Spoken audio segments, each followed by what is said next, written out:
Hi everybody, this is Alice, Bejeweled Hedgehog.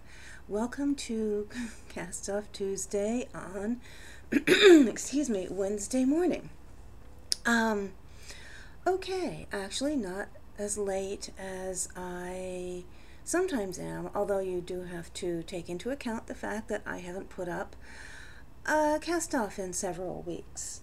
Okay, just been kind of in a creative slump, but am digging myself out of it. Let's see. I will just jump right in and show you my biggest ongoing project that I actually love. And I will stick some photos of this at the end of the video because showing you the Afghan just by holding it up, it's gotten so big, it's really hard to see the true giganticness of it. So here we go. This is my Afghan for the crochet along. The pattern is Mile a Minute by Bob Wilson 123. And let's see. On the last cast off crew that I did, I believe I showed you this much. Ignore this little piece. There we go. I had done 3 strips. The blanket is a birthday present for November, so hey, I am doing something in advance. I basically have 6 balls of Pound of Love yarn, and I am going to keep on going until all those balls are used up. This is for a teenage girl who will be turning 14 in November, who said, "Auntie, make the biggest Afghan you can." Okay, it will be a big 6-pound Afghan. These are the new strips, right? What'll be? Okay. I have serious trouble with my left and right. Here we go. Okay, this is new strip number 1. Yellow. It looks like it's all white, but it's not. It's yellow, cream, and then white, and it shows up much better in natural lighting. I don't know if you can really see it here, but I just thought it was really cool going from yellow to cream to white. Then there is this one, and then there is this one here, and of course the camera is bleaching out all the colors. Looks a little better when I pull it back. And this is the whole thing. Da-dun, da-da, da-dun, da-da. Alright, and as you can see, it is long. It just never goes away. So, 3 more strips done on that, and that's not bad. My goal is to do 1 strip a week, and it is surprisingly fun because I make it 1 strip at a time, attaching them as I go with a slip stitch. And each, I have the 6 different colors, well, 4 colors and then a white and a cream. I guess white and cream are colors. I don't know, I tend to think of them as neutrals, and a color has to actually have some kind of oomph to it. But anyway, so it's kind of like creating a small thing, because I kind of plan each strip, which colors would look good together, and away I go. So I love that Afghan, and I think I'm going to make one for myself when this is done, because I'm using worsted weight yarn and a K-hook, and as huge as it is, it still flies right along. So I'm not going to do pastels. It's funny. I prefer bright colors, and the one I make for me will be bright. But I am really enjoying working with pastels. I think they're so pretty. I look at baby blankets and things and say, ooh. But I don't really wear, this is like oatmeal. I don't know. Anyway, I would not have considered myself a pastel person, but I am loving working with that. Okay. I had a lot of birthday ponchos to make. I will have 2 pictures at the end of this video because they've already been given away.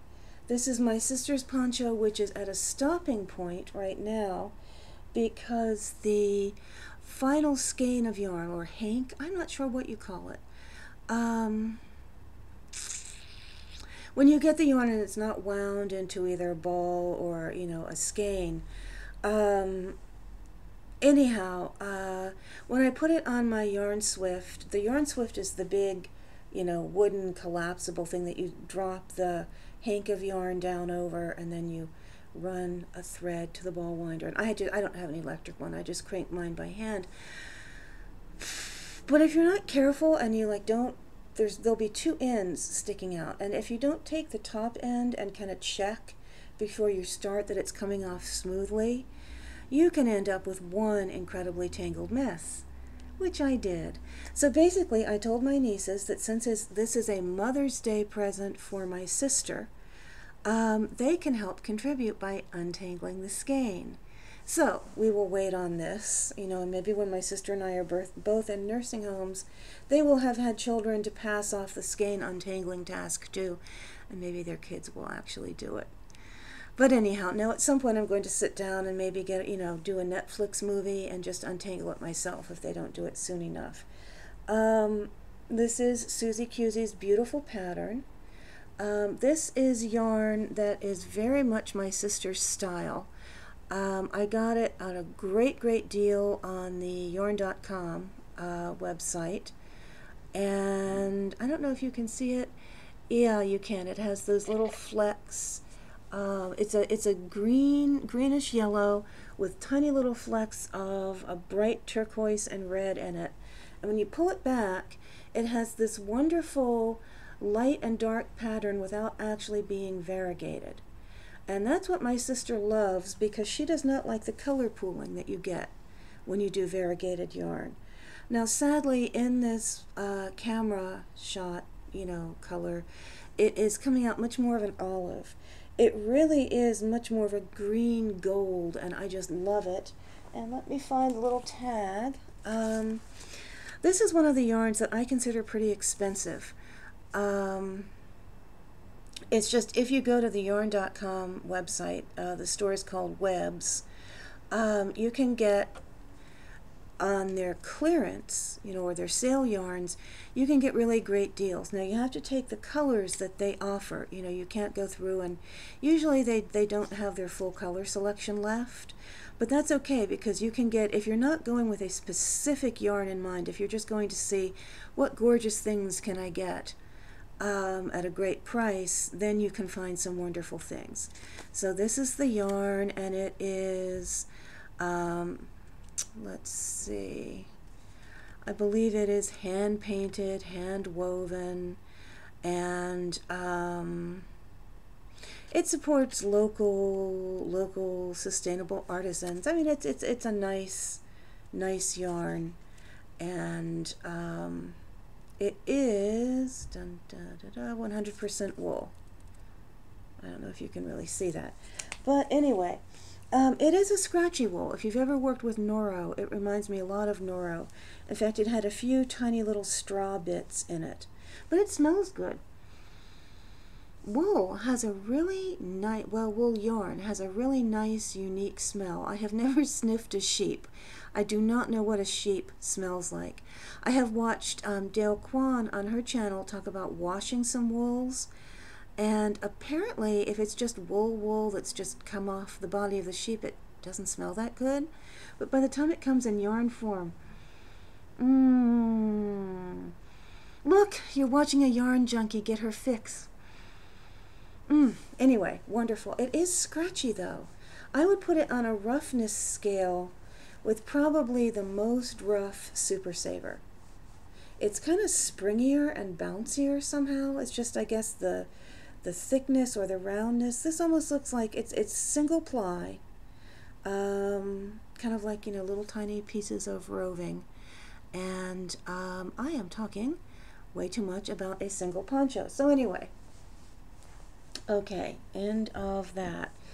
When it came time to, my cousin had also asked for a poncho, but I figured enough was enough. I was tired of doing, make to order things.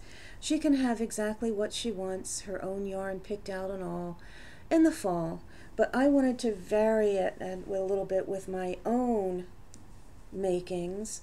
So I decided she was going to get a summer cowl for her birthday, because it really is too hot to wear a poncho.